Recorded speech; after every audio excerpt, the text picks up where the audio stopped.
Well, here we are again. Today we're going to talk about religion. Um, Religion is an important concept in talking about culture and, of course, geography. So, religion does so much to define how culture operates, its morals, its aspirations, its fears, um, and, of course, religion influences language, art, literature, and so many of our daily activities. How people dress, that's a reflection of their religious beliefs. What they eat, that's often a reflection of their religious activities. What they do or do not do, um, what topics they talk about or don't talk about, that is often informed by religion.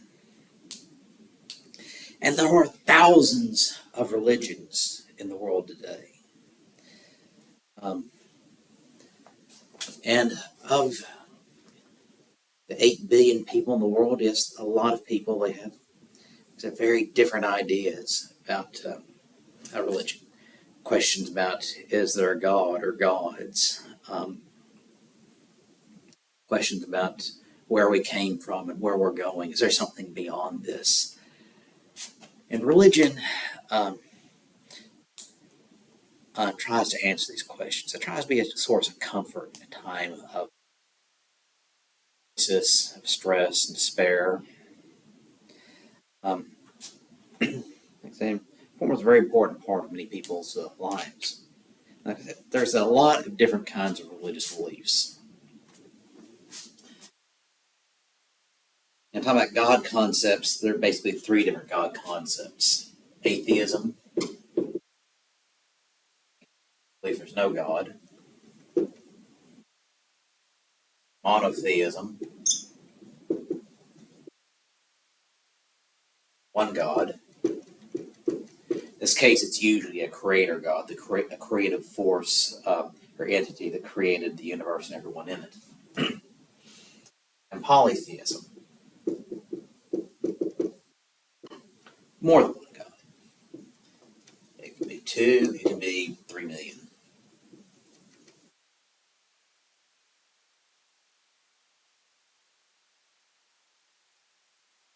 Like I say, and in polytheistic systems, these gods take up a variety of different roles.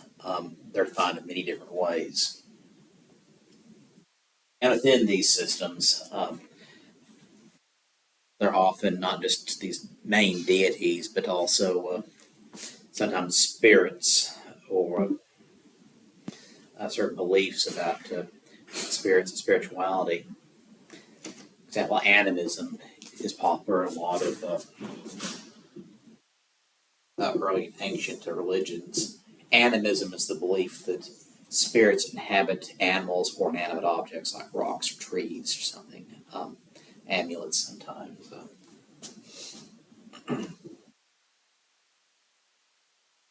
And who these spirits are, what they inhabit, what role they play in their lives, that's different from one religion to another.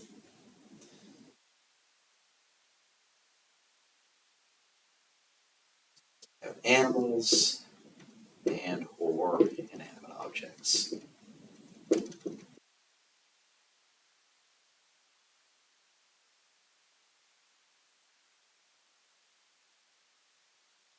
Now, of the thousands of different religions in the world today, there's all sorts of variations on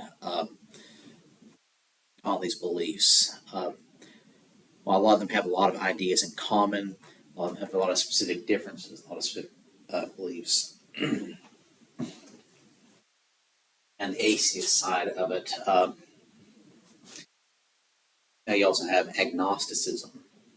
An agnostic is someone who isn't sure if there's a God or not. Kind of halfway point. But also, in some religions, they call pantheism. In pantheism, it's the belief that God or this creative spirit inhabits everything or or spark of life or creation spiritually binds everything. It's a common belief in Buddhism, among other things.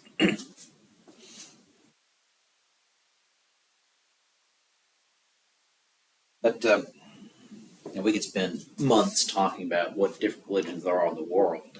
Um, and there are many more that have since gone extinct. No one believes in them anymore. And there's some practiced only by a certain handful of people. We'll go ahead and take a look at some of the different faiths being practiced around the world.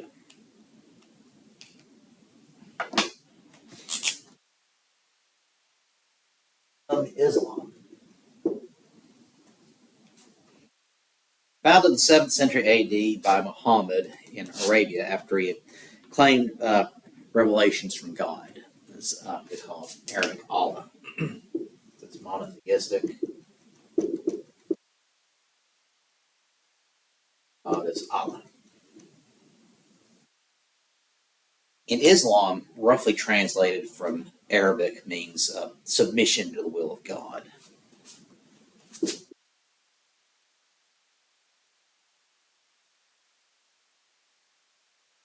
Allah.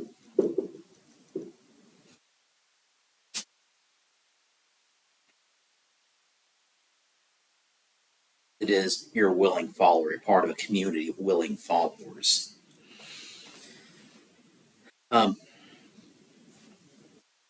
Spread out across Arabia in the 7th century and became the dominant religion in the Middle East, North Africa, and parts of South and Central Asia. For example, if we look at this map here, most Muslims in the world, they have it here, Saharan Africa and North Africa here, Saudi Arabia, Turkey, on across here, across Iran to Pakistan, Afghanistan, parts of South Central Asia. Skips over India, back over to Bangladesh and into Indonesia, basically along this area right in here, with the exception of India. There'd be about 1.5 billion practicing Muslims in the world.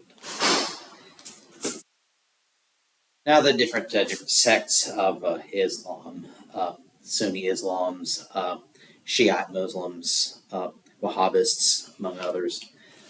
But overall, Muslims have a belief what's called the 5 pillars of Islam. One that there's no God but Allah, and Muhammad is his prophet.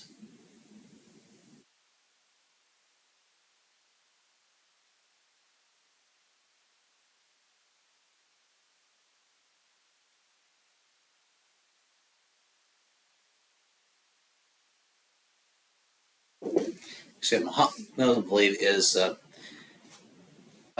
Muhammad went into this cave and fasted for 40 days and 40 nights and received these revelations from God, what they feel is the final perfect revelation from God. This is the way God is to be seen and worshipped. These pillars, Muhammad is his prophet, and there's no God but Allah. Second, you pray 5 times daily.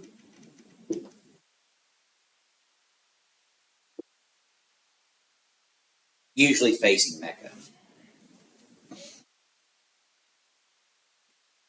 But these prayers start off in the morning when you get up. They're the midday prayers, evening prayers. And in Muslim cities and communities, they'll have these minarets singing over these loudspeakers, calling people to come to the mosque, which is their church, to pray. And these cities will shut down after that hour or so. Everyone goes into prayer. Thing is, a mosque, that is a Muslim church, and an imam, that is a Muslim priest.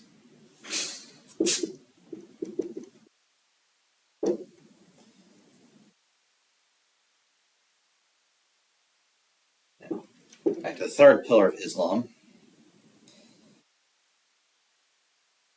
You're going to give alms to the poor. That it is the duty of every Muslim to help those in need, to give of themselves, give of their fortune, to help others. And that percentage is defined as the zakat, 2.5% of your earnings you're to give to charity. It's similar to the Christian idea of tithing.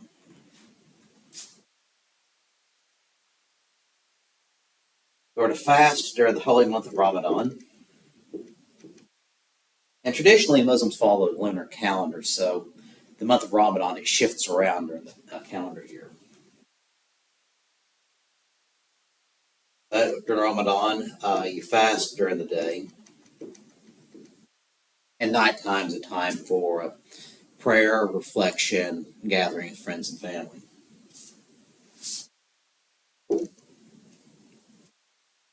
And you're to journey to Mecca at least once in your lifetime.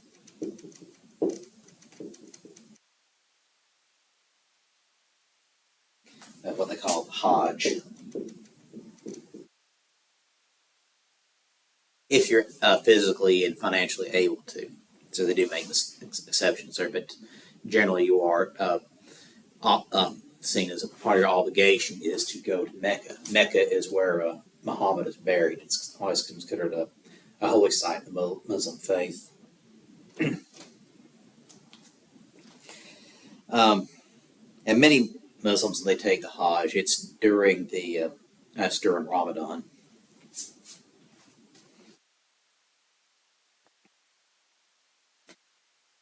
In Islam, the holy book is called the Quran. Spelled a little differently.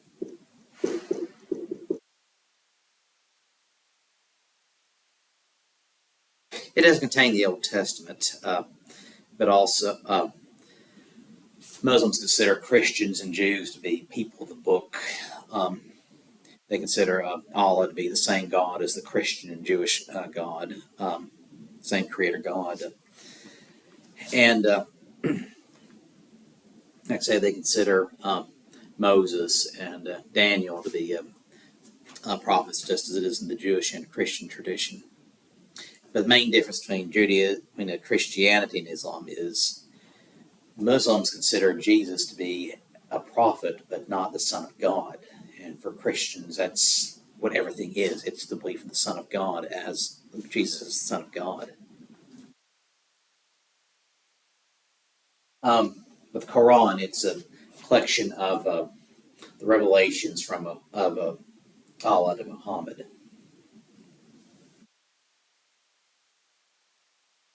Actually, traditionally, Muslims are to not eat pork, they're not to gamble or drink alcohol.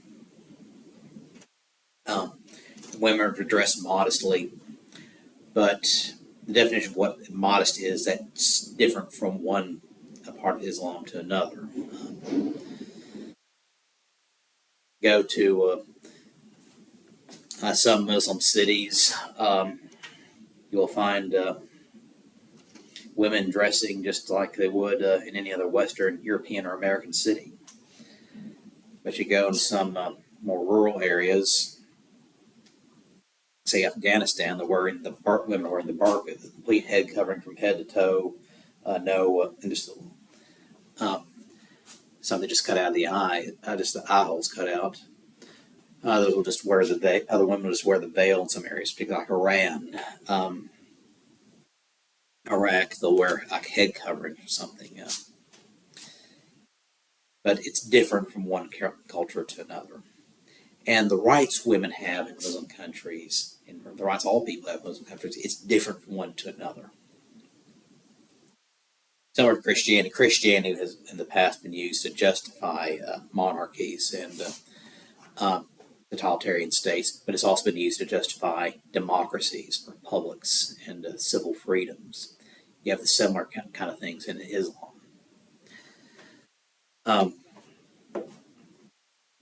As there are people in any religion who will basically take it and try to use it to justify belief in some particular political agenda. And whether or not it actually lines up the beliefs of that religion or not, that's really up to some interpretation. But about 1.5 billion Muslims in the world today. These nations are among the fastest growing nations of the world, but also in some of the most unstable regions of the world. For example, although the Middle East is the heart of the Muslim world, there are many diverse Muslim nations such as Morocco, Kazakhstan, Indonesia. The most populous Muslim nation in the world actually is Indonesia, Saudi Arabia, and Albania. In fact, we go to Albania, it's a Western nation in many ways. It's a European nation. They have full civil and legal democratic rights as any other European nation would. Um, Except women, they're dressed just like any other European woman would. Some slight variations, but basically um, but you go to some place like, say, Saudi Arabia, and women can't even get driver's licenses. Some Muslim nations, women aren't allowed to go out without male escorts, but in others they are. Say in Saudi Arabia, women can't vote, but countries like Pakistan, Indonesia, Albania, and Turkey, women are fully political equals with men. Women have been prime ministers of many Muslim nations. It just depends on from one nation to another. Well, some women can't vote in some Muslim countries. The men can't vote either in some of these countries.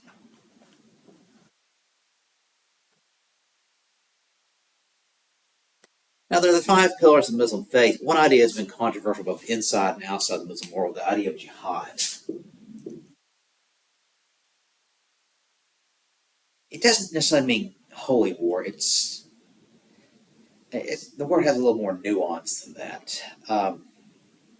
It means striving in the faith, growing in the faith, a struggle, spiritual struggle. And that doesn't necessarily mean fighting your neighbors. In Islam, you're supposed to make peace with your neighbors. Murder is a sin. Theft is a sin. But in a lot of religions, you will find radicals who try to twist a religion around again to suit a particular agenda. Um, for most Muslim scholars, jihad simply means a religious struggle, a struggle to grow within the faith, sometimes something very personal. Uh, but the idea has been used by some fundamentalists to try to justify warfare against non-Muslims. Similarly, there are Christians who try to justify war against others, supposedly Christianity is a pacifist faith.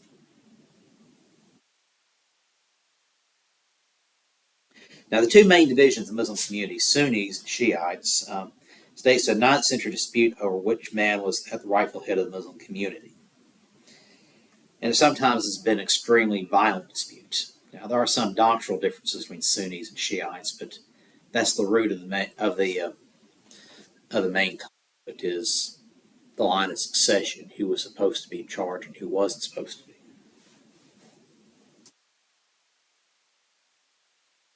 For example, Iraq has long struggled against the tensions between its minority Sunnis, who usually control the area, particularly the Baghdad area, versus the Shiite majority, which is on the outskirts of Baghdad.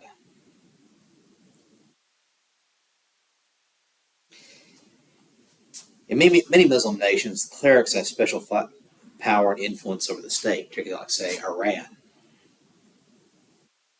But most Muslims of the world, they belong to the Sunni sect. Turkey, however, has long struggled to maintain its separation of church and state, particularly in the modern era. The Soviet Union repressed the overt practice of Islam in its Central Asian republics for decades, which has since led to a degree of secularization. So that's Islam. Remember, again, dress codes, dietary restrictions, and taboos and morals, those change from one religion to another. But Even though you have a lot of vast differences in practices, you do have a lot of beliefs in common among all religions. For example, nearly every religion in the world has some variation on the golden rule. In Christianity, it's do unto others, you'd have them do unto you. Most religions have some variation of that as a central principle. This idea that you're supposed to treat people with kindness.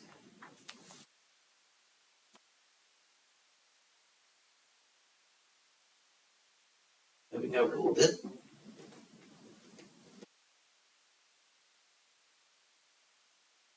You've got Buddhism.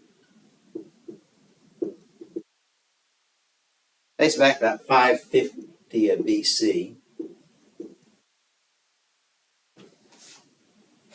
And there are about 700 to 800 million Buddhists in the world today, mostly in Eastern Asia, from Vietnam up into China, into Korea, many in India. It's the dominant faith of Southeast Asia.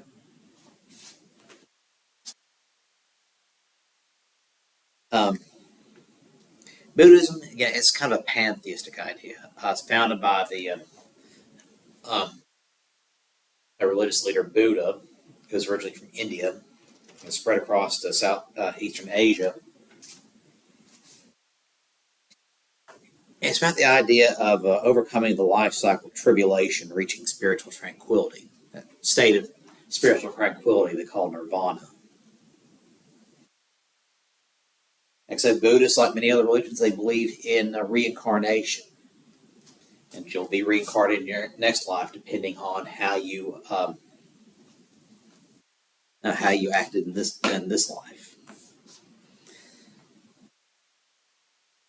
But overall, it's the idea of peace and tranquility, spiritual tranquility.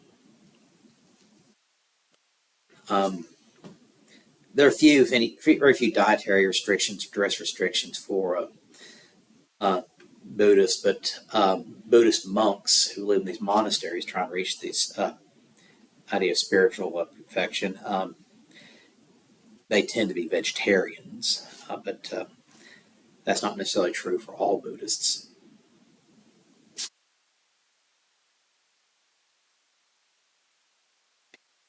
Um, Buddhism doesn't exactly have a God concept, at least not in the Judeo-Christian tradition. Buddhism, many Buddhists considered Buddha to be divine, but he always denied his divinity. But uh, many but Buddhists kind of believe in an idea of pantheism, um, a variation on monotheism, but essentially that spiritual forces responsible for life on earth are within everyone, and they connect everyone spiritually. That is, we're all connected together. And therefore, because we are all connected, we should treat each other peacefully and with kindness.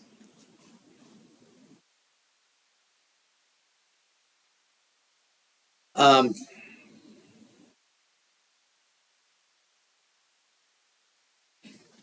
Buddhists also believe in the idea of karma. Maybe be very familiar with that word. Karma, there's a similar Christian belief that you reap what you sow. It's the Christian version of it.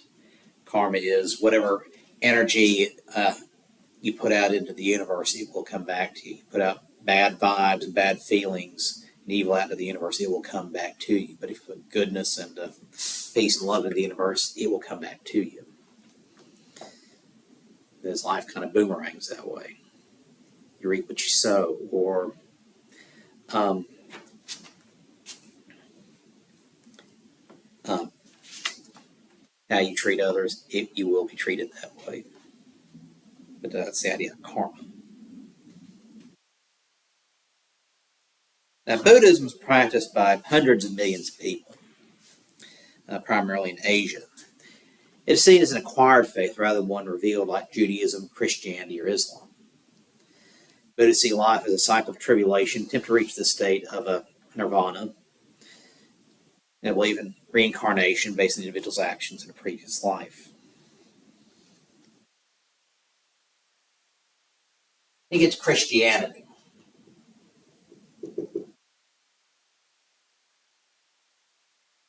About 2.2 billion believers in the world. It's the largest religion in the world. It is the dominant faith on 5 continents: North America, South America, Europe, Africa, and Australia. Again, where Buddhists are mostly here, Muslims mostly here, Christianity is in Australia, and generally kind of here, right about here, from Ethiopia across here, across Nigeria, across Senegal, toward Mauritania. That's generally the dividing line in Africa. North of here is generally Muslim, south of here is generally Christian. But again, in Africa, there are hundreds of different native religions being taught, all sorts of different variations, different beliefs that are very different from Christianity and Islam. But the bulk of people live in this part of Africa where most of the Christians are. Also North America, South America here, Europe.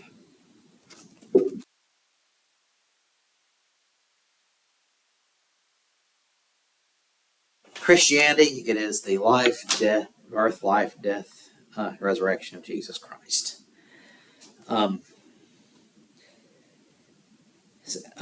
Belief that you have a God the Father, the Creator, and Jesus the Son, who was crucified and then rose from the dead. Jesus was a performer of miracles, a minister who went about teaching a message of peace and brotherhood, that all people were brothers because of God the Father. All people were spiritual brothers, and we're to treat each other like brothers. We're to practice the golden rule. Christianity, while there are some denominations that practice certain dietary restrictions or dress restrictions,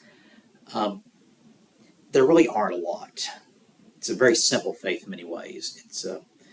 Jesus said the 2 highest commandments are to love God with all your heart and to love your neighbor as yourself.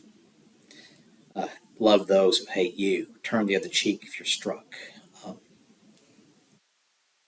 As a religion based on the idea of generosity and kindness and giving to others, giving of yourself to others. And following Christ is following his example. And Christians, they believe in, if they follow Christ, they will receive eternal life in heaven when they die. Okay, Islam has a similar belief. That is, they follow, believe in Allah as a God and Muhammad as his prophet. You will spend eternity in paradise. Buddhists similarly believe in an immortal soul. With all these religions here, they have the belief that there is something beyond this world. That when you die, that is not it. There's much more to it.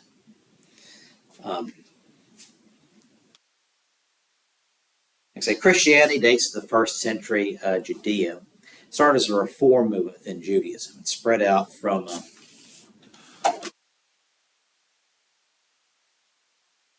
Mediterranean to eventually dominate the Roman Empire, and then eventually all of Europe.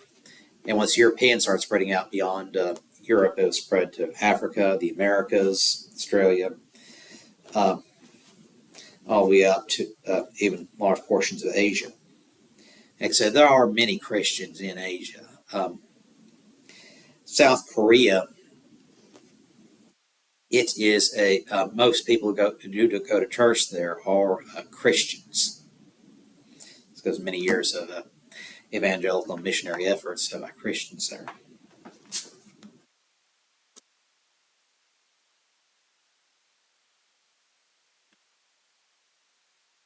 Christians believe Jesus was the human embodiment of God, and that he will return in the end days to pass judgment and take all of his followers up into heaven after a climactic battle of good against evil.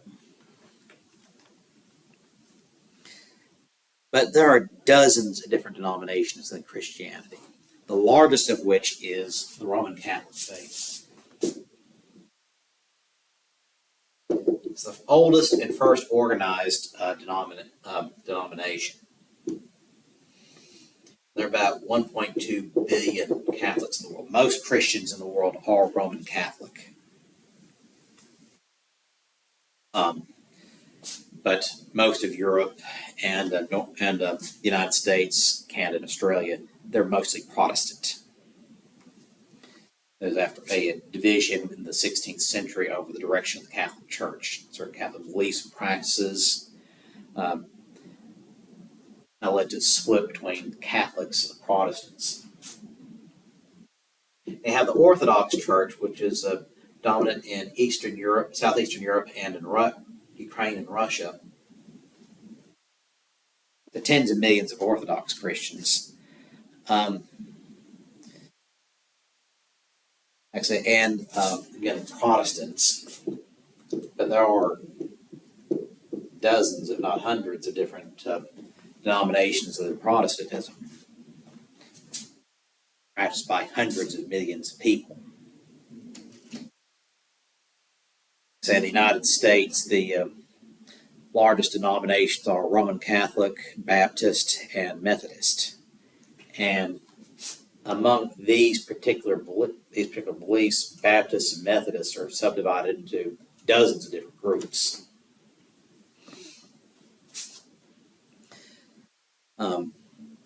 But it is the largest religion in the world. Again, no particular dietary restrictions. Christians can generally eat whatever they want, but some beliefs, some denominations like Mormons and Jehovah's Witnesses say no alcohol, no caffeine. Others are okay with it. Some say don't eat certain things. Some say it's okay to eat certain things. Some Christians dress certain ways, others don't.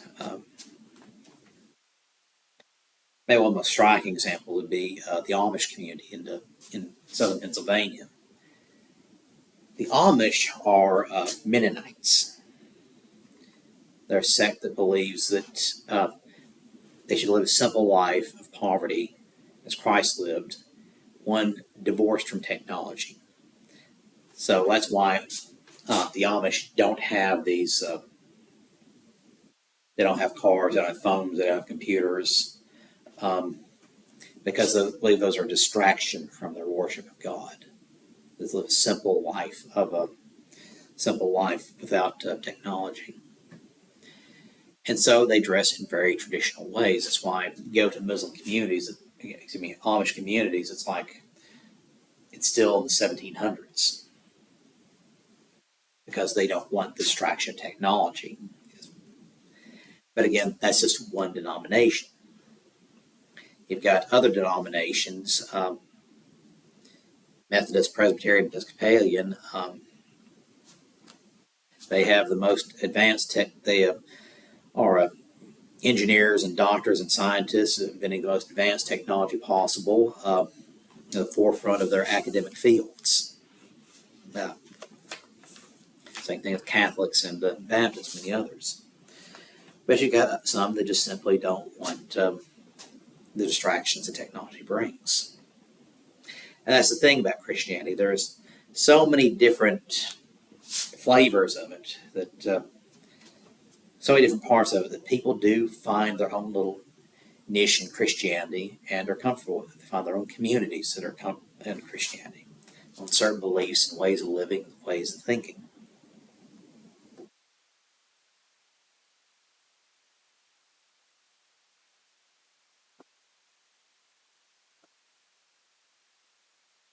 Now, today, some Christians favor a secular approach with strict separation of church and state. That is, the idea that the government should not interfere in church affairs, and the government should not favor any religion, should be neutral on church issues.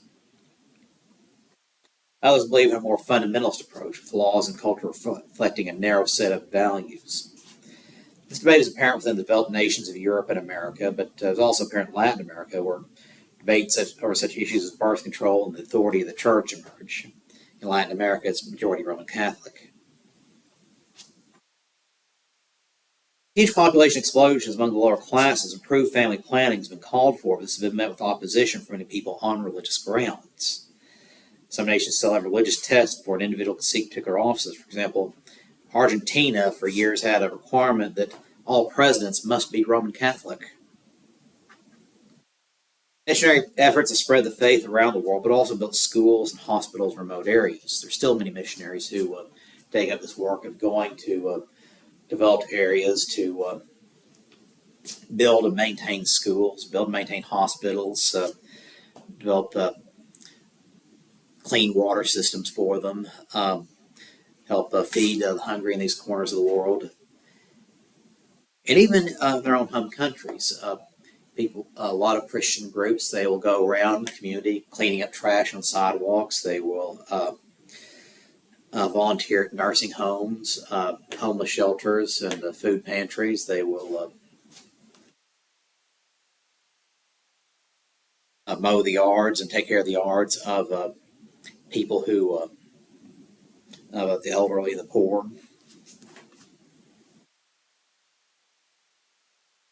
And like I said, many Christian churches have sponsored the creation of great universities. The oldest universities in Europe were started by the Catholic Church, Oxford and Cambridge University, for example, in England. Harvard University, the oldest university in the United States, started as a seminary in the 1600s. In Arkansas, Ouachita Baptist and Hendrix University, those are both schools founded by churches. Baptist for OBU and Methodist for Hendrix.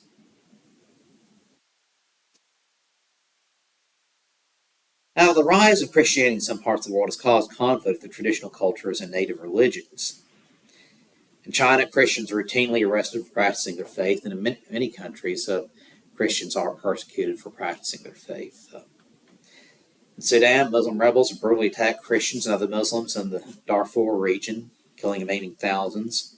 Warfare has gone on for years out there. In Nigeria, the nation is evenly divided between Muslims in the north and Christians in the south, sparking intense rivalries and questions over how the nation's laws are to be written and enforced.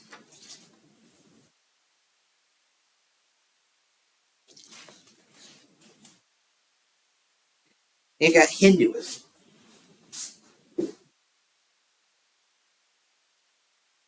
This is the oldest of the world's major religions. It's about 5,000 years old. It's changed over the centuries, but it's basically traces its roots back that far. Of the world's major religions, it's the only polytheistic faith. Certain main gods, there are about 3 million gods.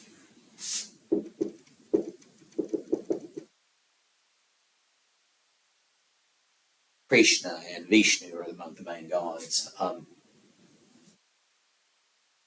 Approximately about 1 billion people, mostly in India.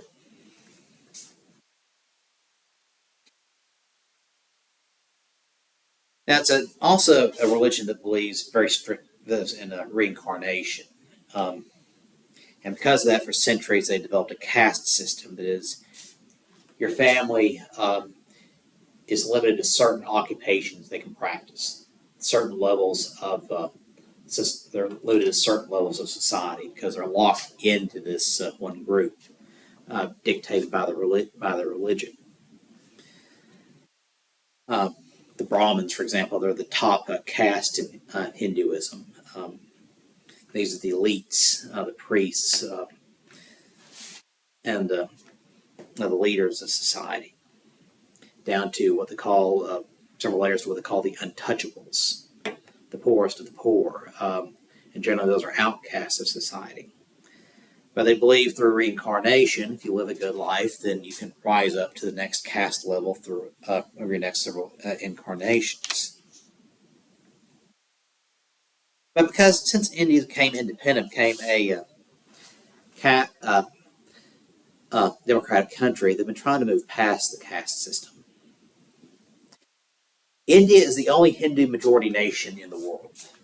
Uh, Once it was periodically called Hindustan, but they prefer calling it India. Vishnu is the creator of the world, but but the caste system, as India emerged as a democracy after independence in 1947, attempts to keep this caste system in place caused heightening tensions within Indian society. And as India was given its independence, it was divided into Hindu and Muslim majority nations. Caste discrimination is illegal in India. Um, you're supposed to be able to give people jobs based on their ability, not what caste they or their families are born into. And all the caste systems kind of fallen away for a lot of parts of India. It's still a lot of people kind of sticking to it. But people of all castes under Indian law, they are supposed to have equal legal and political rights. But in India, there's a great mix of different faiths. You have millions of Christians living in India. You also have millions of Muslims, Buddhists, Jainists, and Sikhs, and as well as Hindus. When India was given its independence, it was divided into Hindu and Muslim majority nations. Pakistan, the Muslim majorities was Pakistan and East Pakistan, which is today called Bangladesh. But tensions over territorial issues resulted in war on 3 occasions since 1948. And unfortunately, both India and Pakistan both have nuclear weapons. And then there's Judaism.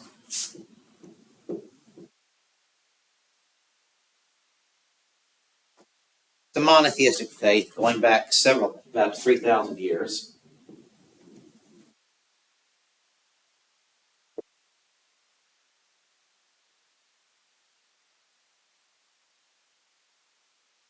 Belief that God is the creator. There's a large concentration of Jews in parts of Europe and the United States, in addition to Israel. Israel is the only Jewish majority state in the world. In fact, there are only two heads of state in the world today who are Jewish. Volodymyr Zelensky, the president of Ukraine, and Benjamin Netanyahu, the prime minister of Israel.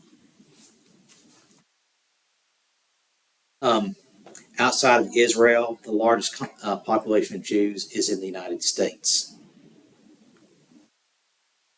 Now, Jews believe in a covenant between God and the Jews, whom Jews believe God calls his chosen people. Was the laws of God spelled out by the Ten Commandments. The Ten Commandments followed in Christianity. Those are the Ten Commandments established under Judaism. Very simple rules of a behavior. That is, among other things, there's only one God. You have no God before him, no idols, no theft, no murder, no adultery. Don't covet other people's goods. Don't lie. There are several different sects of Judaism. You've got Reform, Conservative, Orthodox, and Ultra Orthodox, among others. But in general, in Judaism, uh, there are some dietary restrictions. Simple pork is forbidden. You're forbidden from eating certain foods considered to be unclean. That is, therefore, they have to be deemed kosher or clean. And there are some practical benefits to that as well.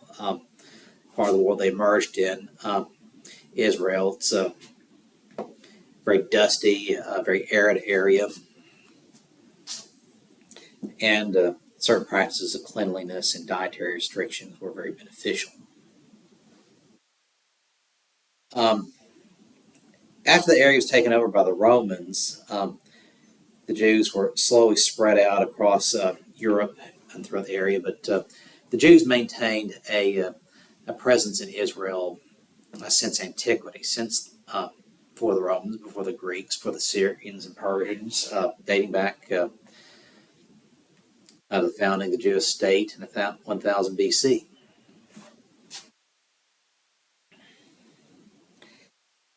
But it's a very influential faith. Say Jews, they believe in an idea of heaven for believers. They also believe that a Messiah one day is going to come and rescue them in a final climactic clash between good and evil. The Messiah will save and protect those who believe in him and God. This is the main difference in Judaism and Christianity is um, Christians believe that Jesus is that Messiah. Jews don't. There's a small sect of Messianic Jews who still practice a lot of Jewish customs and beliefs, believe Jesus is the Messiah, but still maintain all the Jewish practices. But Christianity basically started as a reform movement in the first century based on the idea that Jesus was the Messiah. And the practices slowly changed over time as more non-Jews were brought into the Christian faith. The Jewish holy book is called the Torah. Essentially, it's the Old Testament. The New Testament Christianity, that's a story of the life and ministry of Christ. But the Torah, the Old Testament, it stories of the different ancient prophets, their interactions with God, um, and ideas on morality. But again, being a monotheistic faith, um, Judaism, Christianity, and Islam, they all have that connection. They all believe in the same God, the one creator God. But there are just a lot of differences in how the religions are to be practiced. So while there are many other faiths in the world, these are just among a few. And like I said, that'll conclude our discussion for now.